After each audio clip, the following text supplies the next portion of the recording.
let's get into the trending topics. I mean, there's so much that's being spoken about on social media at the moment. Sakina, let me pull you up onto this one, and perhaps we can have a little bit of a conversation. So the T20 is one of the trending topics, our T20 World Cup, and our boys did so well. They stunned India. That is just such a fantastic performance by them, I must say. Proteas beating the defending champions by 76 runs in their Super 8 Group 1 match in Ahmedabad, bowling them out for 111. So that's amazing, posting 187 for 7. So that's a nice one, a good one to start with.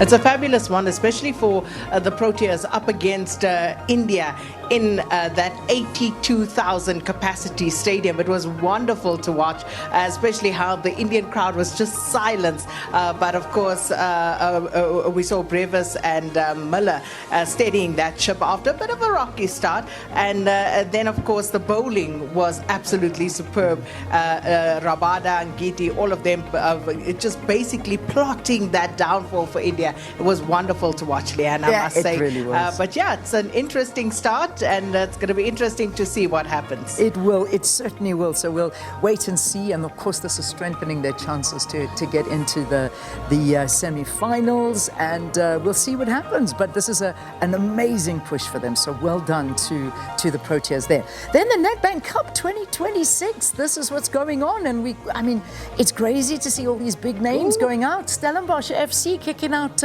Kaizer Chiefs in the round of 32. What a surprise! What's happening? No. But that was the last round. They themselves have now been kicked out, which this was a weekend of upsets. I mean, started out with Sundowns going down to TS Galaxy, and I just knew something was on the cards. And then you had Stellies Power, you had Pirates. That was the big talking point. That was the big one. To Kazrick Stars, and that was the big one. People could not stop talking. The others were big as well. So it leaves a few teams in there who would be relishing the opportunity, licking their lips, because it's going to be a brand new champion for the Nedbank Cup. Gosh, that makes it exciting, I suppose. But goodness me, yeah. So diehard fans not happy about that one. Then there's the interesting ones that also are coming up there. And this, of course, is Starlink. And this whole conversation, once again, up and about, and all talking about this getting some people asking for Starlink to get that operating license here in South Africa, and I don't know, there's just so much talk about it, and so many people again talking about there are countries that are not allowed to have it. There's a whole list of them, and then guys saying here, it's this whole policy battle about the BEE and the frustration for the lack of approval, and but Elon Musk saying, yeah, but he's going to give a whole bunch of investments for schools and infrastructure, and this is an ongoing battle. It's been going on for a while, but this is something I don't think that's going to go away very soon, is it? No, but then of course the law is the law, and Elon Musk, either you abide or you don't get in. It's as simple as that, as the law stands at the moment, Leanne. And of course, I also saw something to the effect, Elon Musk saying that if he was black, he probably would have gotten in to South Africa by now. And someone actually had a very apt retort that said, if you were black, you probably would not be in that position, which I thought was ouch. But, this is where that conversation is at. As you say, back and forth, we'll see where it goes. Indeed.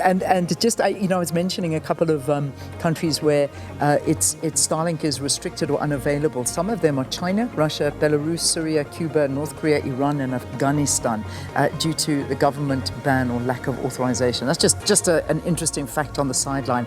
And you talk about this, and I suppose it leads nicely into that final one, white genocide, because that conversation is still ongoing. But What's quite interesting is to see some of these latest clips coming out and people asking questions.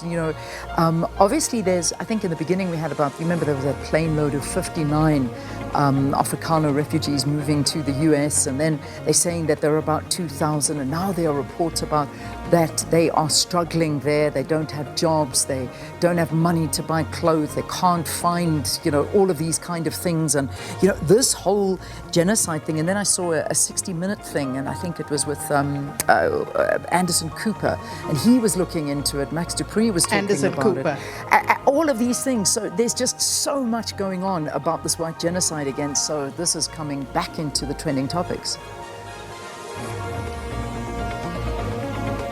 Interesting take there. I think it was Tom Eaton on the weekend who said that, we've been telling the US government that these facts are in dispute as they put them out about this alleged white genocide. But hey, maybe if we can see it through the eyes of Anderson Cooper, maybe it will change their minds as to what is actually going on. And quite a debate still raging. And with regard to those who went over to the US, it all depends on who you're speaking to. Some saying, they are making it work, and others, as we hear, are not having such a good time, Leanne. But it's going to be interesting all the same. And at this point, one must say, if you look at the facts objectively about the statistics regarding farmers and people being killed on farms, we've got to get to a point where we call people out for the blatant lies that are being told. Yeah, indeed. And that's also what's being spoken to here, is that, people looking into it and saying, yes, there is crime, but it is not racially motivated per se. It is just an incredibly high crime rate, and you'll find that amongst farmers as well. So anyway, but that's a conversation that's been going on for a while. And we'll wrap up the trending topics for now.